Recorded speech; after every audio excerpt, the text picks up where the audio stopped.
आज हमारा second day है और हम स्टार्ट करते हैं 21 क्वेश्चन से। तीर्थंकर और प्रतीक दोनों को यहाँ सुमेलित करना है, ठीक है। आदिनाथ, मल्लीनाथ, महावीर, पार्श्वनाथ, इनको इनके प्रतीक चिन्हों से इनको मिलाना है।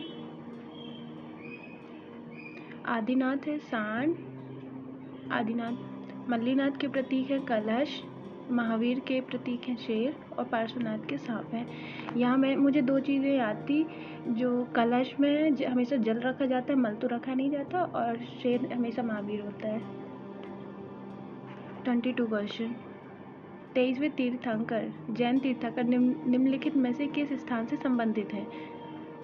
वाराणसी, क्योंकि वैशाली से 24वें तीर्थंकर महावीर संबंधित थे। जैन परंपरा के अनुसार बाहुबली किस तीर्थंकर के पुत्र हैं? ऋषभनाथ। पार्श्वनाथ की संग्रहित शिक्षाएं किस रूप में जानी जाती हैं? संग्रहित शिक्षाएं चातुर्याम के रूप में जानी जाती हैं। सत्य, अहिंसा, अस्तेय और अपरिग्रह। और जो पांचवी शिक्षा है, जिन्हें पंच महाव्रत बोलते हैं, वो महावीर ने ऐड की है पांचवी शिक्षा। बाकी चार पहले ही पार्श्वनाथ दे चुके थे, पांचवी महावीर ने ऐड की है।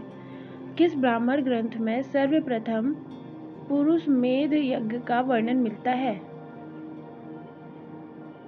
आंसर दीजिए। शतपथ ब्राह्मण। Next question. यार ऊपर के तो सारे मिट गए, चलो एक बार जल्दी आंसर दे देते हैं। 23वें तीर्थंकर किस स्थान से संबंधित है? वाराणसी। बाहुबली किस तीर्थंकर के पुत्र? ऋषभनाथ। संग्रहित शिक्षा किस रूप में जानी जाती हैं? चातुर्याम। ब्राह्मण ग्रंथ में सर्वप्रथम पुरुष मेध यज्ञ का वर्णन शतपथ ब्राह्मण। वैदिक काल में धार्मिक जीवन का प्रबंध कौन सी संस्था करती थी? वैदिक काल में धार्मिक जीवन का प्रबंधन विदत। ऋग्वेद में गोमत शब्द का प्रयोग किसके लिए किया गया? किसके लिए किया गया गोमत शब्द का प्रयोग? धनाढ्य व्यक्ति। किस वैदिक कालीन संस्था में ऋग्वेद में किल्लवत, स्पद और अथर्ववेद में नरिष्ठा कहा गया है? देखो, नरिष्ठा का मतलब होता है जिसका उल्लंघन ना किया जा सके। आंसर है इसका सभा।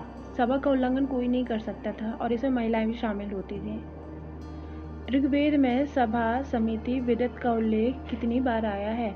यहाँ मुझे विदत का 122 याद था कि 122 बार विदत शब्द का प्रयोग ऋग्वेद में आया है, तो इसका आंसर हुआ 8, 9, 122। ऋग्वेद किस वेद में सभा और समिति को प्रजापति ब्रह्मा की दो पुत्रियां कहा गया है? 30 क्वेश्चन। ये प्रीवियस ईयर क्वेश्चन है और इसका आंसर है अथर्ववेद। किस संस्कार से ब्रह्मचर्य आश्रम प्रारंभ होता है? किस उपनयन संस्कार से? वो हमारे घरों में होता है ना, जिसमें जनेऊ धारण करते हैं। अगला क्वेश्चन। आश्रमों का आधार किसे कहा गया है? गृहस्थ। किस आश्रम में व्यक्ति को सांसारिक मोह माया का पूर्ण त्याग करना होता है? संन्यास। सर्वप्रथम किस उपनिषद के चारों आश्रमों का उल्लेख प्राप्त हुआ है? ये क्वेश्चन अभी 2026 में ही आया हुआ था, जो अभी लेटेस्ट पेपर हुआ है। इसका आंसर जवाली उपनिषद।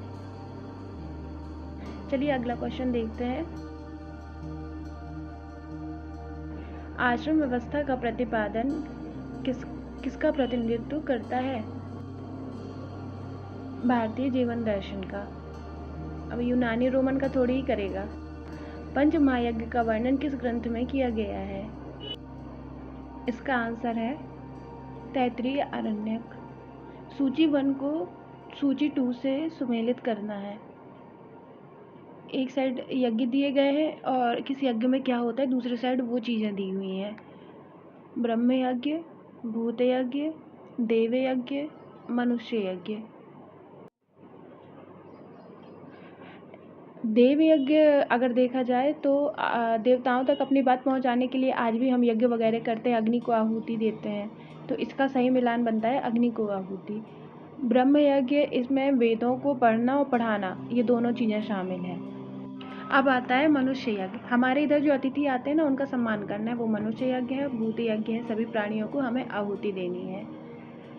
क्योंकि हमने देख लिया ए का मिलान 4 है और 2 ऑप्शन में है, लेकिन इसका आंसर है ऑप्शन ए। अगला क्वेश्चन 38 नंबर का। निम्नलिखित में से यज्ञों एवं उनके आयोजकों में कौन सुमेलित नहीं है? ये इतना इम्पोर्टेंट नहीं है। इसका आंसर है सर्वमेध यज्ञ एकराट। कौन सा एक यज्ञ के लिए सत्य नहीं है?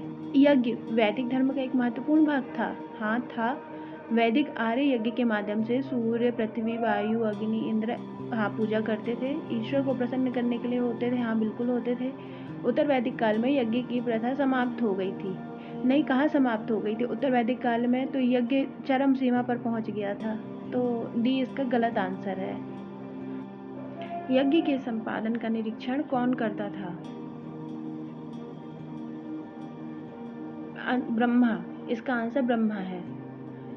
देखो, अब एक एक से इनको देखते हैं। जो होता है वो ऋग्वेद को पढ़ता है, ठीक है, मतलब ऋग्वेद को पढ़ने वाला होता है।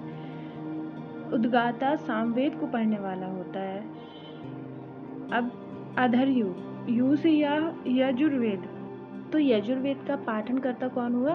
अधर्यु, ठीक है। नेक्स्ट क्वेश्चन करते हैं 41 नंबर का। निम्नलिखित ग्रंथों में से मुख्यतः किस एक में यज्ञ वेदियों के निर्माण का वर्णन है? आंसर इसका सूर्य सूत्र। ये क्वेश्चन जो है MPPSC प्री में आ चुका है। नहीं, ये मेंस में आया था। इस पर लिखने के लिए आया था 2 मार्कर। ध्रुत कीड़ा किस कर्मकांड का अंग थी? राजसूय यज्ञ का। 3 ऋणों का वर्णन किस ग्रंथ में मिलता है? तैत्तिरीय ब्राह्मण। 3 ऋण, तैत्तिरीय ब्राह्मण। अगला क्वेश्चन, धर्मानुसार विवाह द्वारा संतानोत्पत्ति कर मनुष्य द्वारा कौन सा ऋण चुकाया जाता था? अभी हमने 4 ऋण आगे पढ़ चुके हैं ना, उसमें एक ऋण नहीं था। कौन सा? पितृ ऋण। अगला क्वेश्चन, प्राचीन भारत के निम्नलिखित भौतिकवादी दार्शनिक संप्रदायों में से किसने भारत में भौतिकी की नींव रखी? वैशेषिक के प्रणेता कौन है? कणाद, ठीक है। ये क्वेश्चन भी आ सकता है। वैशेषिक के कौन है? कणाद। ओए, कमेंट करके जाना, आपसे ही बोल रही हूँ। फिर मिलते हैं।